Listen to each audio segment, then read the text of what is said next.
They don't call it Sin City for nothing. Las Vegas is a place where a lot of vices that are illegal elsewhere are perfectly acceptable. It's also a place where organized crime enjoyed a safe haven for close to 40 years. In fact, without the mob, the Sin City we know today might never have come to be. 3, 2, 1, fire.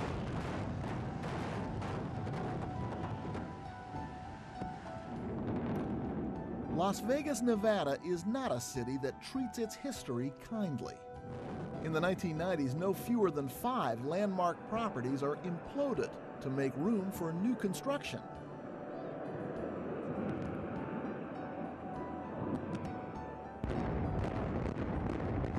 But no matter how many buildings are reduced to rubble, Las Vegas cannot erase the memory of the men who helped create this city. Far from civic heroes, these are men with nicknames like Bugsy or the Ant. Men who sealed business deals with a handshake, but sometimes settled grudges with a gun, a knife, or a bat.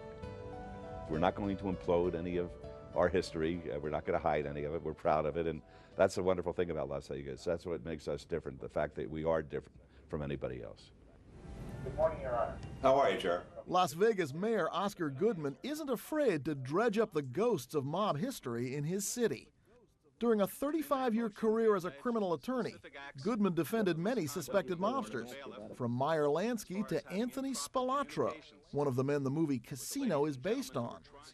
What is it with you? All of a sudden you're trying to tell me what to do all the time. I'm not trying to tell you what to do, but you're way out of line, Nick. What are you doing? Where's your head? Where's my Goodman head? says most of his clients weren't just good fellas, they were good people. I mean, this is not Tony Soprano. These are people who really had good family lives, and that's with a little f. They went home, they took care of their family business, and took care of their kids and their wives, and they really were contributing members to our community.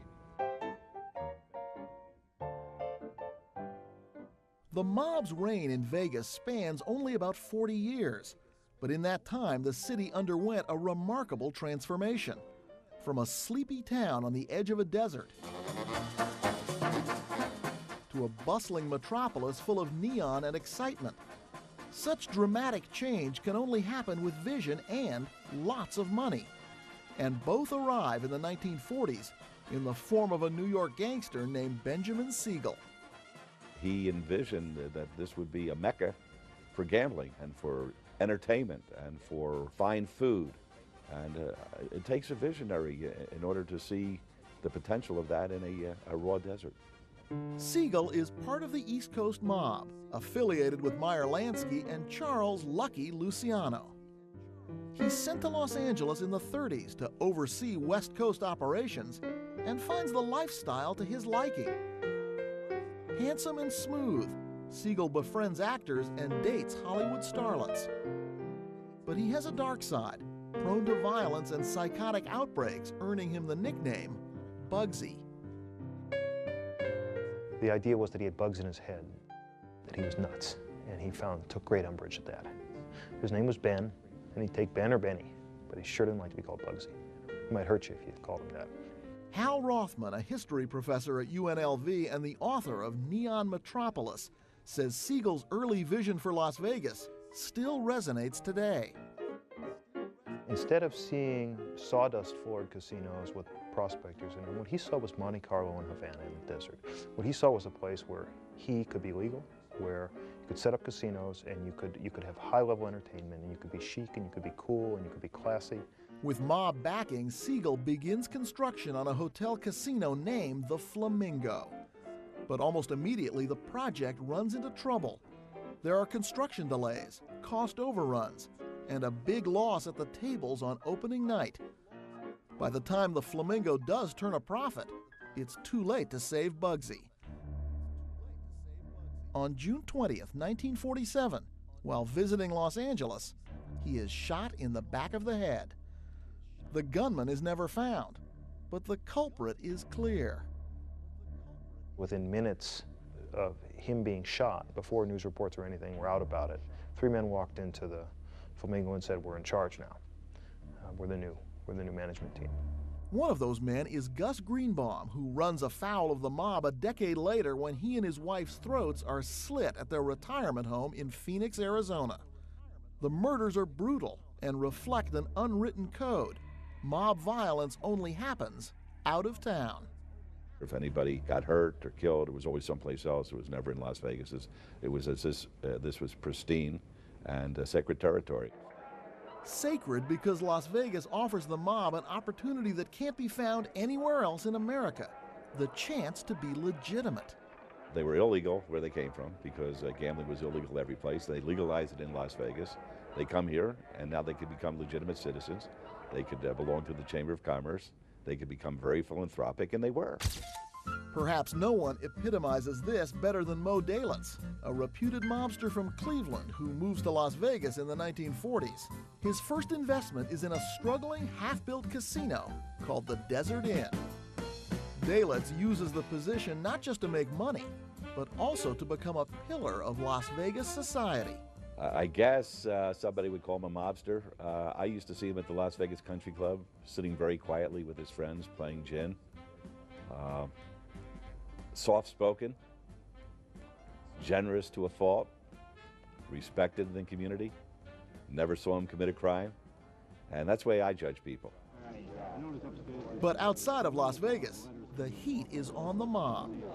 In 1950, Senator Estes Kefauver begins a series of hearings around the country on organized crime, with his panel grilling such legendary mobsters as Frank Costello. When you signed or had someone sign your naturalization papers, what did you promise to do as a citizen of the United States? Well, I promised to obey. Obey what? The Constitution. And the law. That's right. The commission comes to Las Vegas the next year, holding hearings in a courthouse that still stands across the street from the mayor's office.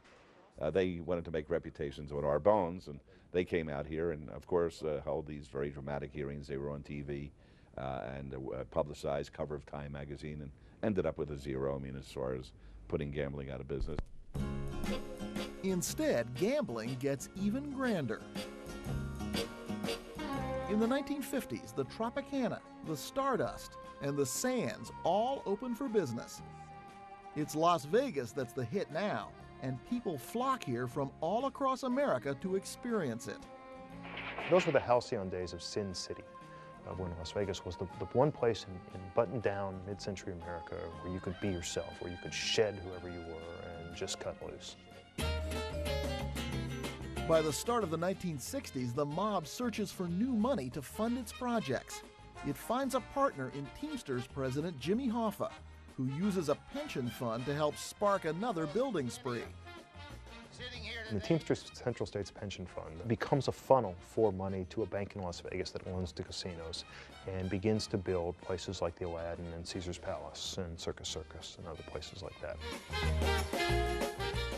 Vegas is glitzier than ever, but it may be the mob's last hurrah. The FBI begins targeting organized crime with wiretaps and uncovers evidence of skimming operations at several casinos. It is into this world that a young Oscar Goodman arrives from Philadelphia, ready to begin practicing criminal law. Within 3 years, his specialty is wiretap cases. The people that the government was wiretapping in those days were all gamblers. And I had to learn about gambling in order to defend them. I had to learn what a gambling line was, what the point spreads were, what the phraseology was, what the bottom sheet was. I had to understand how bets were taken, how bets were laid off, all these kind of things, and I became a bit of an expert in it. In 1966, billionaire Howard Hughes arrives in town too.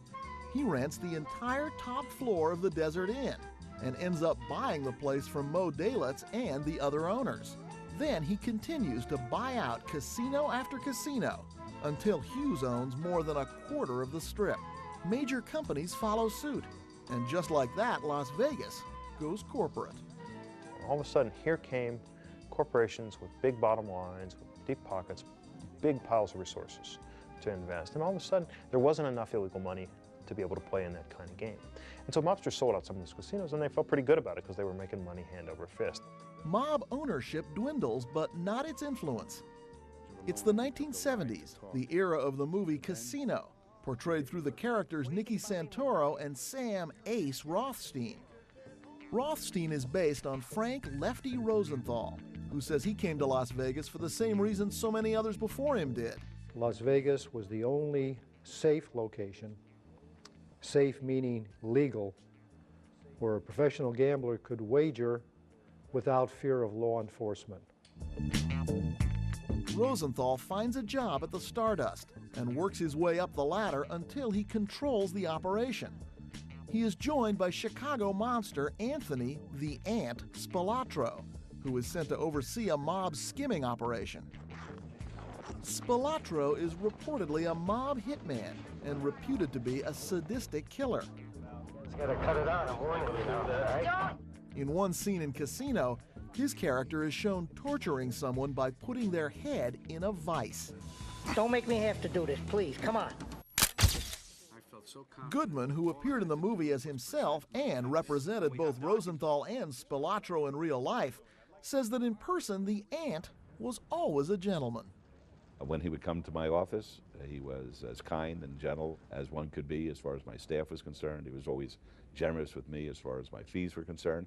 And I represented him in murder cases. I represented him in racketeering cases. I represented him in illegal gambling cases. Not guilty, not guilty, not guilty. So as far as I'm concerned, he's not guilty. Goodman wins every case, but in the end, Spilatro becomes too high profile for the mob. He dies like many others before him, violently and outside Las Vegas. Rosenthal survives an attempt on his own life in 1982 when his car is bombed on Sahara Avenue near the Strip. But his career in Las Vegas ends a few years later in much quieter fashion. He is unable to get a gaming license because of a minor gambling conviction from 20 years earlier in another city. All of a sudden, what you've got is a situation here where a guy who would be perfectly acceptable in 1950s Las Vegas can't get a license. The world has changed, the rules of the game have changed, and it will never be the same again. Major corporations are in control of the casinos, and the mob is out of the gaming business here. In 1999, Oscar Goodman gives up his criminal practice to run for mayor and wins with almost 64% of the vote. In 2003, he's re-elected with 86%. Now, the reputed mob lawyer turned mayor is a champion of his city's history. A history that includes the underworld figures who brought glitz and glamour to the barren desert. I think to the average person, it is glamorous. Visitors from all over, they don't come here to see Mickey Mouse. They come here to get a little bit of the feel about lifting up that rock and finding a little piece of Bugsy.